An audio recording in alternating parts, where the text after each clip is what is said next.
How's it going, everybody? I'm Dono and this is How to Happy. In this video, we're going to be talking about 4 reasons that people's diets typically fail. Sticking to a diet can be hard. In fact, it can almost be impossible, right? It brings to mind the scenario where you're like staring at this plate of cookies and you're like, well, maybe I'll just have one. No, I won't. Maybe I will. And then your coworker comes over and is like, hey, I see you eyeing those cookies. You're going to eat one. And you're like, I don't know if I should. And then all of a sudden you take one and before you know it, you've eaten the whole thing and you just feel gross. And you're like, I was doing so good on this diet. Like, what am I doing?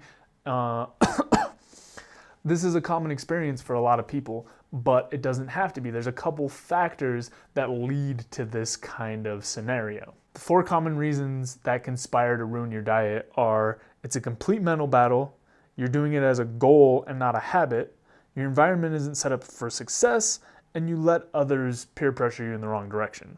So part of the problem with dieting is the idea that you can eat a certain way for a certain period of time and then just stop. And that's setting it up as a goal instead of as a habit. The reason that this is a problem is because it doesn't take into effect the habits that you've already built. It's really hard to be doing things a certain way, switch 180 degrees for a period of time, and then come back.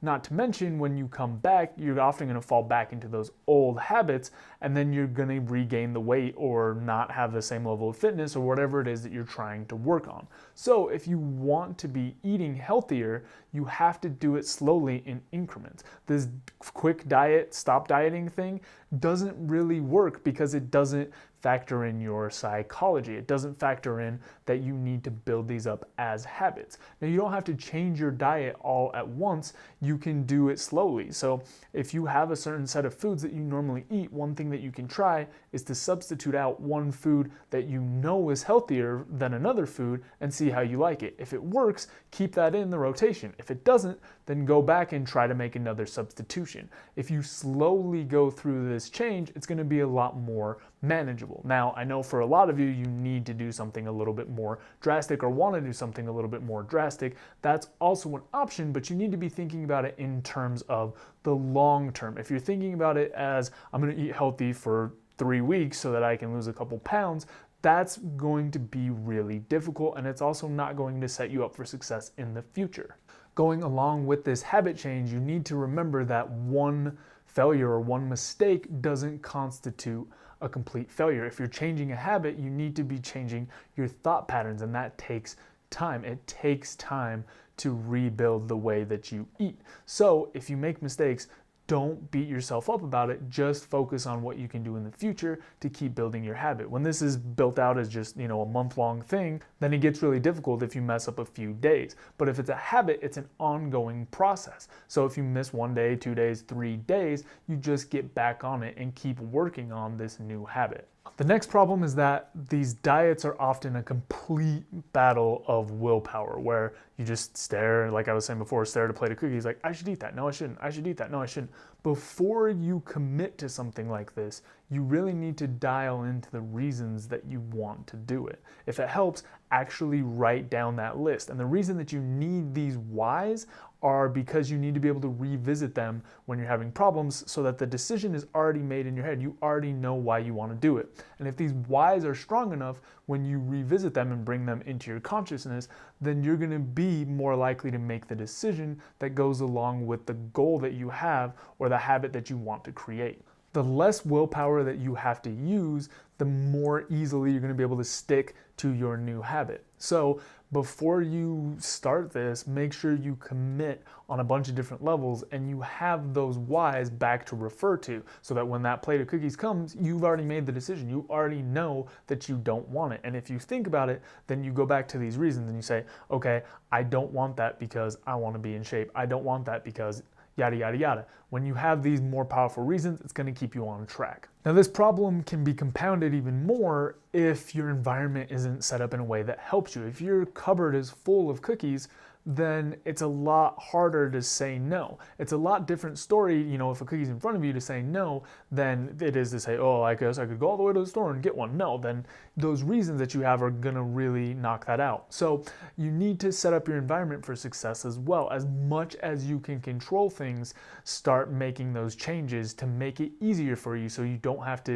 change the decision that you already made. It's very easy because everything's already in place. So a couple examples, if you have junk food at the house, get rid of it. Or if you're going to a party or something, take some of your own snacks. That way you already have an alternative. If somebody offers you a cookie, you already have your bag of carrots or whatever ready to go. That way, again, it makes it easier. It's not a battle of willpower. You have already set up your environment or scenario in a way that you have a solution.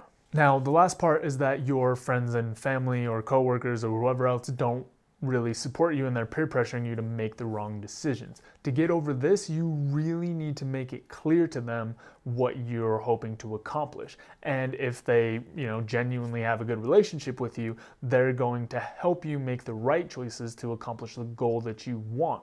If you really lay it down and make it clear to them that it's something that you want to do and they're not supportive, you may want to revisit that relationship, because if they really support you, then they should be persuading you to make the choices that fit with your life. The other part of that, though, is you need to make sure that it's clear that it is important to you and that you want their support and that you don't want them to offer you other things. A lot of times what will happen is they'll still offer you something and they'll say, oh wait, no, I remember you're trying to eat healthy or whatever, never mind. Most of the times, if you have those stronger relationships and you make it clear, then they're gonna help you grow and obey the wishes that you gave them. One last thing, I really recommend against trying to set up, some kind of a bet with people to say like, okay, if I eat a cookie, then I have to pay you $5.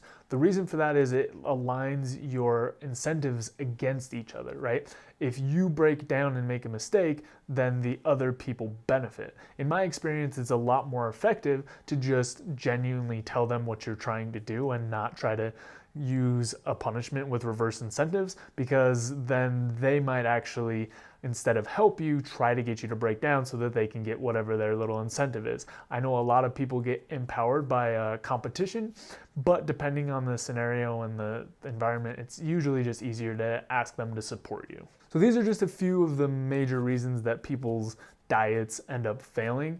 If you really want to be healthier and eat healthier, you need to commit to it as a habit. Otherwise, it's going to be a lot more difficult. And your physical health is important for your mental health. It all ties together and relates back to happiness. So if this is something you're struggling with, find some ways to eliminate those problems so that you can get yourself on the path to being a little happier. Let's move on to the exercise section. Number 1, think of one unhealthy food you eat and a potential substitute you can try. Number 2, who can help you eat healthier? Ask them for help.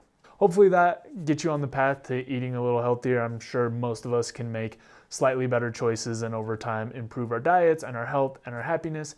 That's all I've got for this video. So if you have any questions, comments, topics you want me to cover, put them down in the box below and I'll get to them as quickly as I can.